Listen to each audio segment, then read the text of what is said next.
एक गांव में एक ब्राह्मण रहता था। वह पूजा पाठ कराकर किसी तरह अपने परिवार का पेट पालता था। गुजर बसर बहुत मुश्किल से होती थी। एक दिन ब्राह्मण किसी के घर पूजा कराने गया। वहां उसके यजमान ने उसे एक बकरी दे दी। ब्राह्मण का घर बहुत दूर था।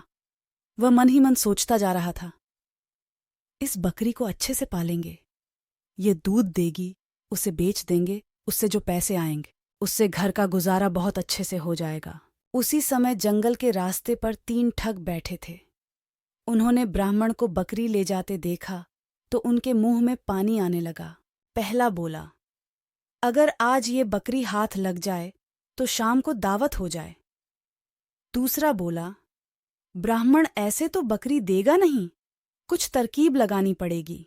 तीसरा बोला, मेरे पास एक कमाल की तरकीब है, जैसा मैं कहता हूँ वैसा ही करना, अब पेड़ के पीछे छिप जाओ।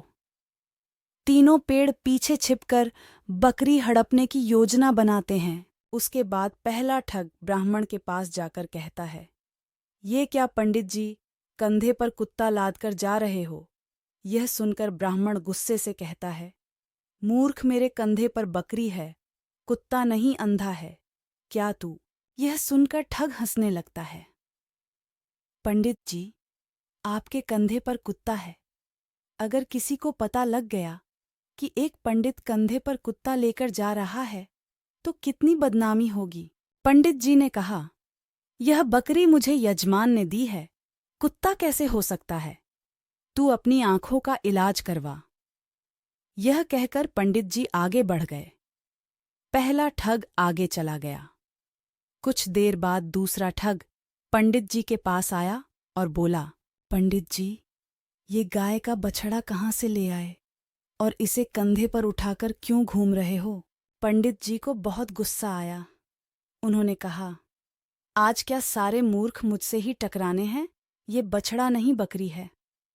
दूसरा ठग गुस्से में बोला, पंडित जी, लगता गर्मी में वजन उठाने से आपका दिमाग खराब हो गया है, जो बछड़े को बकरी कह रहे हो। यह कहकर वह भी आगे चला गया।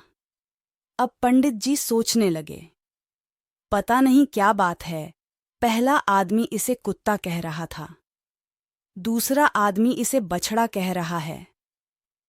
पंडित जी यह सोचते हुए कुछ आगे बढ़े ही तभी उन्हें तीसरे ठग ने घेर लिया और बोला, पंडित जी, यह सिर पर गधे का बच्चा उठाकर क्यों घूम रहे हो? कैसा जमाना आ गया है कि पंडित भी गधे को सर पर रखकर घूम रहे हैं। यह सुनकर पंडित जी ने कहा, तुझे बकरी गधा दिखाई दे रही है, इसमें मेरी क्या गलती है? मैंने तो बकरी उठा रखी है, वो भी सर पर नहीं, कंधे पर। यह सुनकर तीसरा ठग हंसने लगा और बोला, पंडित जी, गधा सर पर हो तो दिमाग कहाँ से चलेगा? लगता है गधे का असर दिमाग पर हो गया है, जो गधे को बकरी बुला रहे हो। यह कहकर वह भी आगे चला गया। उसके जाने के बाद ब्राह्मण ने सोचा, कहीं यह कोई पिशाचिनी या भूत तो नहीं, जो सबको अलग अलग जानवर के रूप में दिखाई दे रही है। मैं इसे घर ले गया तो मेरे घर में मुसीबत आ जाएगी। यह सोचकर ब्राह्मण ने बकरी को कंधे से उतार दिया और वहां से भाग लिए। उसने सोचा, कहीं पिशाचिनी मेरे पीछे न पड़ जाए। उनके जाने के बाद तीनों ठगों ने लपक कर बकरी को पकड़ और शाम की दावत की तैयारी करने लगे।